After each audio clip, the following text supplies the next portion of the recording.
Hello, everybody. Dr. Rick Wallace dropping in on you. Hope everybody has had an unbelievable weekend. I hope that you had a great week last week. No matter what happened, remember what I always tell you. No matter where you're at, no matter what's going on, if you're still breathing, you're still in the fight. So that means that you still have the opportunity to go out and make this week an unbelievable week, a great week. And even if last week was an awesome week, your goal should always be to improve. Your goal should always be to elevate. And so you should be looking for this week to be a better week than last week, no matter what last week brought to you. So I am challenging everyone to go out this week and make things happen. Now, definitely, this particular morning motivational session is brought to you by yours truly, actually, the Breaking the Curse of Procrastination course. So, if you're looking to actually break the course of procrastination, the link is in there for the course working with yours truly. So, that's that. Look, this first segment this morning, there are going to be a number of different segments we're doing every day. We have changed up the format. We're going to be putting a lot of content out over the next 90 days. We want to close the year strong. We want to empower people to move into the new year with high expectations, with a plan, with a purpose, with focus, and an elevated way of thinking. And so we're going to be flooding uh, social media platforms across the spectrum. Got I'm streaming right now on about 5 different platforms. So we're going to keep these things coming out during the day. They're going to be different topics, different subjects. Sometimes it's going to be relationships, sometimes it's going to be money, sometimes it's going to be business, but it's always going to be about improving yourself. And you want to be balanced. You want to be improving yourself and growing intentionally in all areas and facets of your life. So we're going to be doing that now here for this first segment this morning. Look, everybody's heard of the glass ceiling. You've heard of it. If you haven't heard of it, the glass ceiling is used to sort of define this place where you're at in your life, normally in your career or on your job, but it exists in every area. It's this thing where you are existing and there's something that's stopping you from going up. And here's the reason they call it the glass ceiling and not simply the ceiling. See, the glass ceiling infers that I can see through it. And because I can see through it, I can see what I want to become. I can see the things I desire in life. I can see the marriage that I want. I can see the businesses that I want to create. I can see the ultimate outcome of my finances being where I want them to be. I can see these awesome ways that I will impact the world.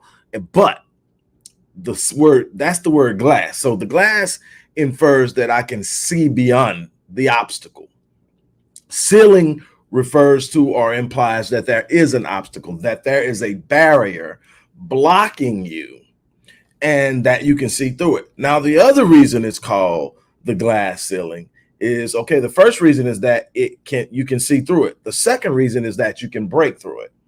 Now, that's where most people balk, is the idea of breaking through the glass, because despite all of what you see in the movies about people crashing through glass windows and rolling and jumping up and keep running and all that stuff, we know that that's not how it really happens. Normally, if you go crash through a window, you're going to get cut up.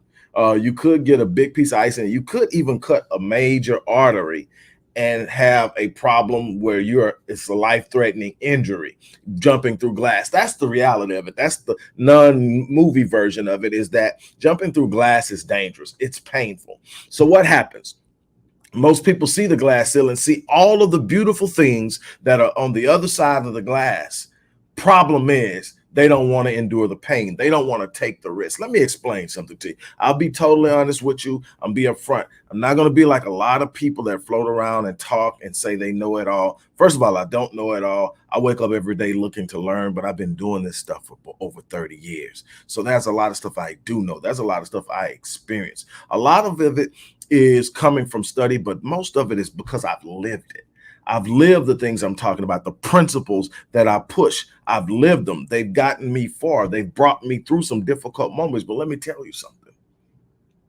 If you don't prepare for pain, there will be no experiencing of anything exceptional, extraordinary, phenomenal. Why? Because everything phenomenal and exceptional is on the other side of pain, on the other side of fear, on the other side of uncertainty. You've got to be willing to wake up in the morning and sit up and say, you know what? I'm putting on the big shoes. I'm girding up and I'm gonna go out and I'm gonna make something happen today. You're gonna have to be willing to move on the other side of the difficult moments. You're gonna have to be willing to move on the other side of what you fear. You're gonna have to face down some things. See, everybody in this world has been trained almost to stay inside of the box. Why? Because the box is safe. The box is the confines that produce average and mediocrity. Average has become an acceptable word. Average is no longer something that people hear about themselves and determine that they're unhappy with themselves and that they're rising. If someone ever refers to me as average in anything, it's a cue to me to step up. It's a cue to me to reinvest myself. It's a cue to me that I'm not where I should be. I don't partake in things just to be average. If I decide I'm going to do something, I want to become more than just proficient at it. I want to become excellent at it. I want to be declared an expert in it. So I'm going to go out and I'm going to invest myself in knowing there's no such thing as novel to me. I don't have time in this world to participate in novel ideas or novel participations. If I'm going to do it, I want to do it well. Even if it's going to be something I'm going to do for fun, I want to be good at it. I don't just want to be average. That's got to be a mindset. But the thing is, now average and mediocrity is the default. It's where people are. So everybody sits up and does what everybody else does and gets what everybody else gets. And now the whole freaking world is unhappy. 85% of Americans wake up every morning and go to a job that they don't like. 85% of Americans wake up every morning and report to a job they don't like, to work around people they can't stand, and they literally digging an early grave. Literally, first and foremost, you're committing spiritual suicide. But what do you mean by spiritual suicide? See, that's something that's planted inside of you from birth. It's your purpose. It's something that's internally inside of you. It thrives, but over time, if you don't have someone to fan your flames, if you don't know how to fan your own flames, if you don't know how to feed the thirst of your purpose, you will sit up and you'll starve it, and you will dehydrate it, and it will shrink back. And the thing is, that thing inside of you is yearning something. And every time you sit up and you do something that doesn't feed it, you're starving it. So you're literally slowly committing spiritual suicide. But check this out. You're also slowly committing literal physical suicide. What are you talking about? When you wake up every morning and report to a job you don't like, it's a stressful situation. You have a stress response in your body that will release cortisol into your bloodstream, adrenaline into your bloodstream. You literally are in a heightened state of stress. Every morning you report to work. What happens? Cortisol in the body for a short period of time, a couple of minutes here, a couple of minutes there, to deal with stressful situations, like maybe you are stepping out into the street and a car is coming and you see it and you need a quick response. That stress response happens when you get out of harm's way. That stress response dissipates. Cortisol starts to leave the bloodstream, adrenaline starts to leave the bloodstream, heart rate starts to drop, you go back to normal. What happens when your car that's about to hit you is your boss and you've got to see him eight hours a day? What happens if that car is the person that sits next to you at work all day long? What happens if that car is the idea that I'm never going to ever have what I really want to have? Now that cortisol in your bloodstream, now over a prolonged period of time, is referred to chronic stress. Chronic stress attacks the organs. Chronic stress leads to cardiovascular disease. Chronic stress leads to hypertension. Chronic stress leads to a higher risk of stroke. Do you see where I'm going with this? Not only are you killing yourself spiritually, you're killing yourself physically, because you refuse to step out because you see the physical threat to you in an emotional sense.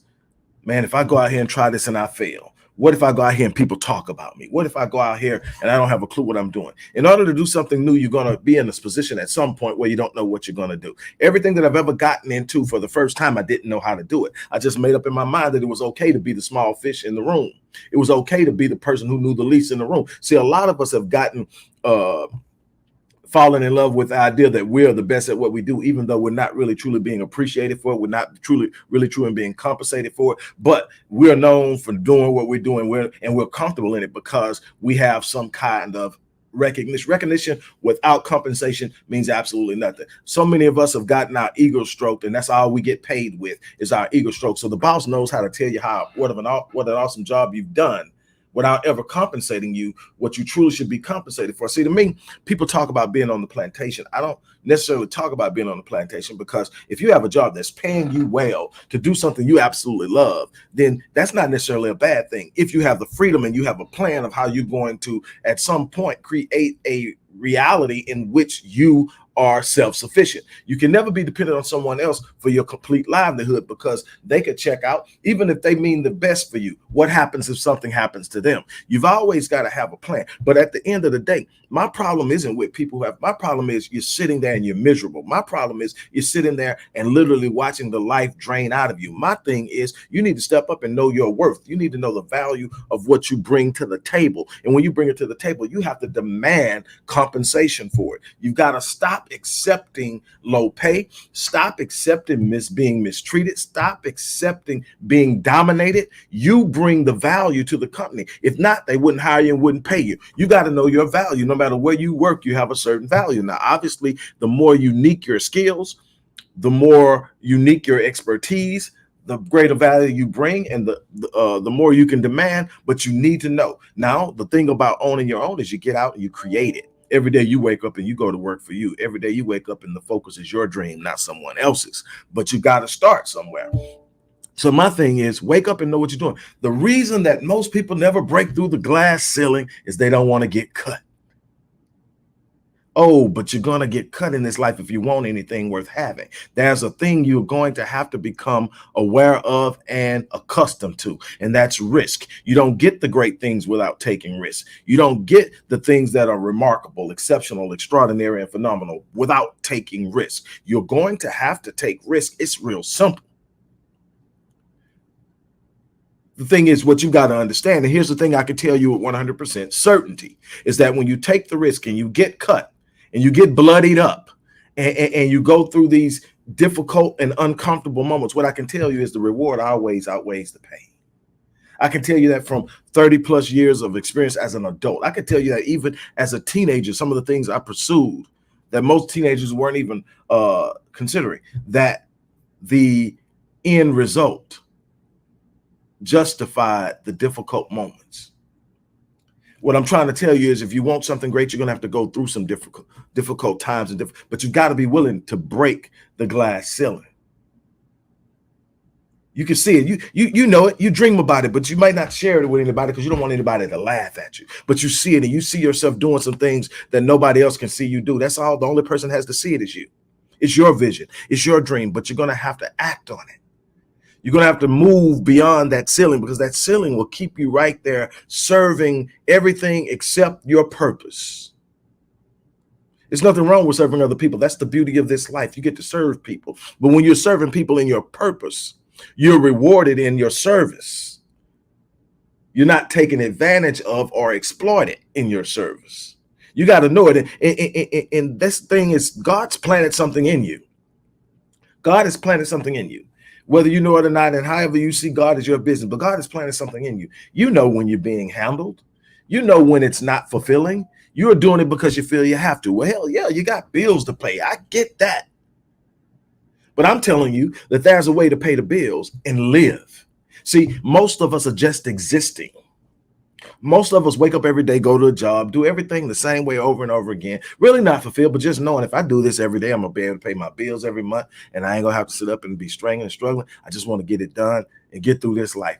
You were not put here solely to exist and survive.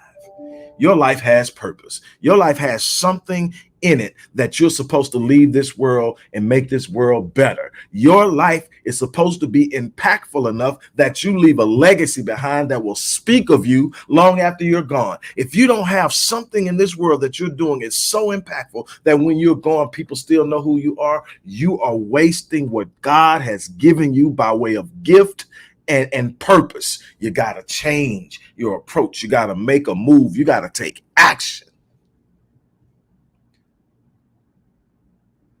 The last thing you want to do is leave this world and leave your potential untapped. To me, that's the most painful thing I can imagine, is to know I'm leaving this world and know I didn't do a fraction of what I was capable of because I was afraid. I can take the bumps and the bruises. I can take the pains, the setbacks, the disappointments, the delays. I can take all of that. What I can't take is sitting up knowing I'm leaving this world, having done what I was put here to do. Be a positive influence in the lives of others in whatever way that is. Touch lives. Show somebody, if nothing else, your life should show somebody else that no matter where you come from, it's possible. So I have one question that I'm going to leave you with, and then I'm done. How bad do you want it? That's what it boils down to. How bad do you want it? Look, no matter what you do, you're going to have to make a commitment to do something greater. You're going to have to make a commitment to step out beyond what is comfortable. See, you can't create the things you need to be exceptional in the corner of comfort. It doesn't work that way. You're going to have to experience some adversity. Adversity is the fertile soil in which the seeds of faith are planted and cultivated. If you ain't experiencing adversity, you really ain't really start living yet. One of the biggest parts of living to me is overcoming the obstacle, seeing the challenge set in front of me and going, watch this. Yeah, I know it's going to be tough when you walk in the gym. You know, you're not going to sit up there and be comfortable and get no real workout in and get any real results. You're going to have to be uncomfortable. You're going to be breathing hard. You're going to feel the burn. You're going to go through all that if you want to really, truly grow. You're going to experience it. There's no part in life where you get to grow and you don't experience the necessary discomfort that it takes to push yourself to the point of growth. Growth is an extreme result to extreme activity. You can't grow if you're not pushing yourself. So how bad do you want it? I'm going to leave that with you. For those of you who feel you may be in a point where you're ready to take a step, but you always seem to get bogged down because you can't take the step, you're procrastinating, check out the link in the box. I would love to work with you in my Breaking the Curse of Procrastination course, specifically designed to get you to take the steps you need to take to make that move, to break the glass. Now, that's a whole nother world on the other side of that glass. It's a whole entire world on the other side of that glass. I want to get you there, but you got to want to get there. You got to want it bad enough that you're going to go through what's necessary to get there. On that note, I'm out of here. As I always say, I live my life on full so that when I leave this place, I die on E. My challenge to you is to do the same. On that note, I'm out of here. You guys have an unbelievable day.